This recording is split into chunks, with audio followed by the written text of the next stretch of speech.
That's a question for you and I. Do we love Jesus more than anyone else? This is not a competition, by the way. We're not in a Christian competition to see who's going to love Jesus more. That's not the point of this. The point of it is to evaluate in our own selves, just like Peter had to evaluate, do I really love God more than I love the person sitting next to me in the pew in church? Or someone else that I might like being around, or maybe even more than like that person. Maybe that's a person that's a mentor. Maybe it's somebody that I really respect.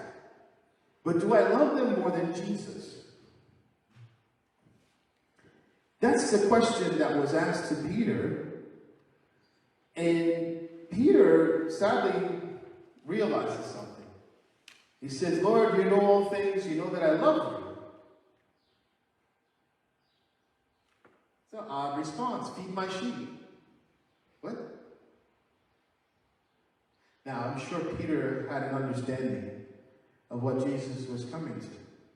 Clearly, they're on the beach fishing. I don't know where there's any sheep around. So Jesus is making a point to him. And Peter's slowly getting the point. Not only is he getting the point, but the rest of the disciples that are hanging out with him have gotten the point now. You know, sometimes we have to ask ourselves that question. How much do we love him? How much? Jesus asked him the question again. It's interesting. You see, when we come to church, I don't know if have anybody ever heard of the 80-20 rule? Yeah, there's some people shaking their heads. There's an 80-20 rule. It's usually reserved for business. But it happens in organizations, it happens in churches, it happens pretty much everywhere you go. And the rule is this: 20% of the people do 80% of the work. I'll say that again. 20% of the people do 80% of the work. And the rest of the people are usually spectators. They're hanging out, waiting to get something out of this. You see it in business all the time. You see the people that are in your coworkers, people in your office, that they kind of just get by. They do just enough so they don't get fired, right? And the boss pays them just enough so they'll do their just enough. But every once in a while, there's someone that goes above and beyond. And usually we don't like that person, right? Because that's the person that got the promotion. That's the person that moves up the ranks. Sometimes, not always. But it happens to be true even in our Christian world. 20% of the people will do 80% of the work. They will go out and evangelize, and they will preach, and they will go on missions, and they will feed the poor, and they will help the homeless, and they will do all these things. And 80% of us will be content to reading a passage and going about our business and forgetting about anything else that has to do with Christianity for the day. That's something that, unfortunately, we all have to fight. Maybe that's why Jesus said, feed my sheep. If you really love me, do something. Don't just say it. Do something about it. He asked him the question again, do you love me more than you love other people? How many of us like to be liked? I'm the only one. I have an ego problem. Okay. Maybe there's some people online that are like this, right? Maybe they're clicking like right now. I don't know.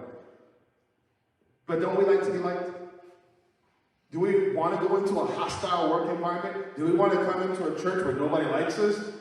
Look at this guy. We don't like that. We want to be liked by other people. I'm sure that Peter wanted to be liked by other people.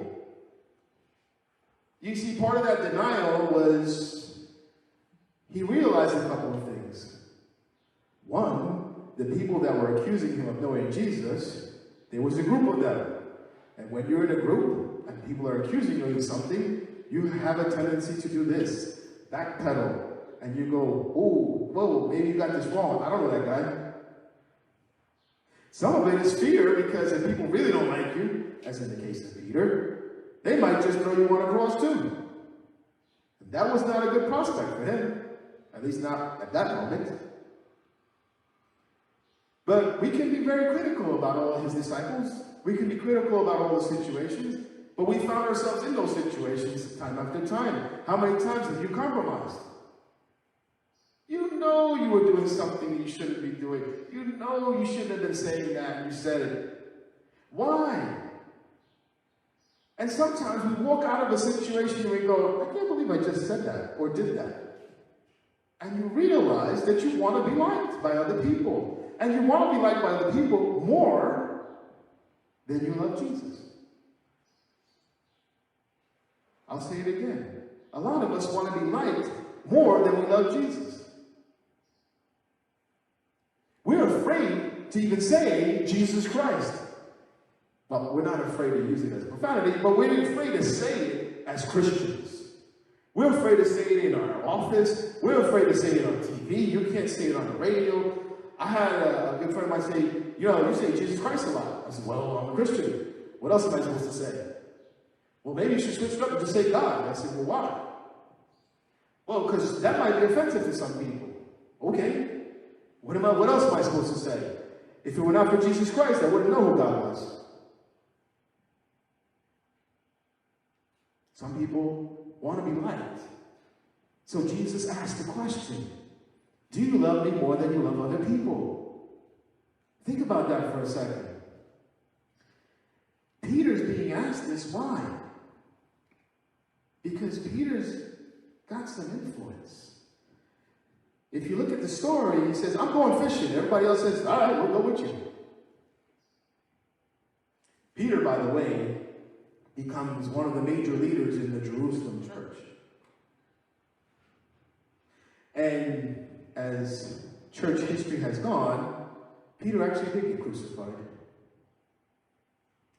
And if you look at the history, he was crucified more than likely by Nero, who was Caesar at the time, and he was crucified upside down, which sounds even more brutal, but the reality is that Peter had a transformation. You see, it's a transformation that we all have to kind of go through ourselves. And it's a process. But the question still remains, what do you love the most? Do you love the approval of other people? The people clicking like, the people sharing your messages, the people applauding you? What is it that you like? The people that you're so worried about, and half the time they don't even know your name. They don't even know anything about your life. But somehow we're worried about what they think and what we do. We have to realize that at some point we have to make a decision. The last question given to Peter, it's the last question that is given to all of us. Do you love me more than these things that are near you? Well, what was Peter doing? He was fishing. So clearly there was a boat and some nets. But the boat and the nets represented something, and it represented Peter's livelihood. And some of us are okay with being Christians until our boss tells us we got to show up on Sunday morning at the same time that we would come to worship. And we're afraid to say no. Some of us, we take so much pride in how much we work for someone else. I talked about it earlier about us doing our taxes, and I never liked doing taxes. I'll be really honest. That's one of those scriptures in the Bible that I wish Jesus hadn't said. Render to Caesar what's Caesar's. Every time it's tax time, I just get, and then I have to think of that scripture. All right, render to Caesar what's Caesar's. But it's a representation of how much time that my family has spent trying to earn an income. That boat and that net was the same thing for Peter. So Jesus asked him a question. Do you love me more than you love your career, your livelihood? And some of us is going to go, whoa, slow down a second. I don't mind, I don't mind not being liked by some people, all right? I don't mind if, my friends don't particularly like you, Jesus, but you're talking about my job. You're talking about my career. You're talking about whatever passion that I have. You want me to love you more than the passionate thing that I do every day? To make a living? Really?